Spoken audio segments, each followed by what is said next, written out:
రాష్ట్రాలపై వరుణుడు కరుణ చూపించాడు. రెండు రాష్ట్రాల్లో వర్షాలు జోరుగా కురుస్తున్నాయి.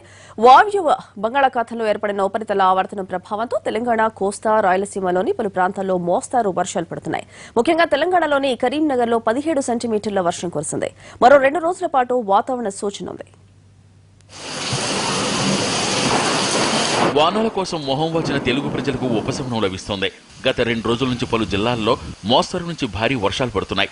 ఉపరితల ఆవర్తనం ఏర్పడటంతో తెలంగాణ వ్యాప్తంగా అనేక చోట్ల భారీ వర్షాలు పడుతున్నాయి. కరీంనగర్ జిల్లాలో 17 సెంటీమీటర్లపైనే వర్షపాతం నమోదైంది. వరంగల్, ఖమ్మం జిల్లాల్లోనూ కొన్ని చోట్ల దాదాపు 8 సెంటీమీటర్ల వర్షం కురిసింది. రంగారెడ్డి, మెదక్, ఆదిలాబాద్, నల్గొండ జిల్లాల్లోనూ మోస్తరు వర్షం పడింది. హైదరాబాద్ లో 2వ రోజు వర్షం కురిసింది. ఖైరతాబాద్, ముషీరాబాద్, ఉప్పల్, ఎల్బీనగర్, సికింద్రాబాద్, మెహదీపట్నం, బేగంపేట్, అమీర్పేట్, జూబ్లీహిల్స్, కుకట్పల్లి సహా పలు ప్రాంతాల్లో కురిసిన వర్షానికి రోడ్లు జలమయమయ్యాయి. వాహనదారులు తీవ్ర ఇబ్బందులు పడ్డారు. గణేష్ మండపాల దగ్గర నీరు చేరడంతో భక్తులు అవస్థలు పడ్డారు.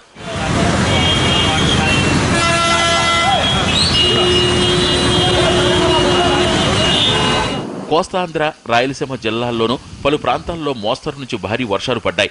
ఉభయ గోదావరి జిల్లాల్లో అత్యధికంగా 8 సెంటీమీటర్ల వాన కురిసింది. విశాఖ, శ్రీకాకుళం, విజయనగరం, నెల్లూరు, కర్నూలు జిల్లాల్లో అక్కడక్కడ చిరుజల్లులు, కొన్ని ప్రాంతాల్లో మోస్తరు వాన పడింది. మరో 2-3 రోజులు వర్షం పడే అవకాశం ఉండడంతో పత్తి, కంది, వరి రైతులు ఆనందం వ్యక్తం చేస్తున్నారు. బంగాళాఖాతంలో మరో 24 గంటల్లో అల్పపీడనం ఏర్పడనుంది.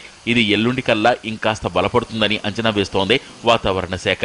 దీని ప్రభావంతో కోస్తా, సీమ జిల్లాల్లో భారీ వర్షాలు పడనున్నాయి.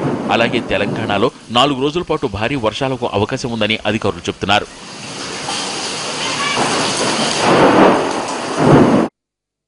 కిసాన్ మహాయాత్రలో ప్రధాని మోడీని టార్గెట్ చేశారు రాహుల్ గాంధీ.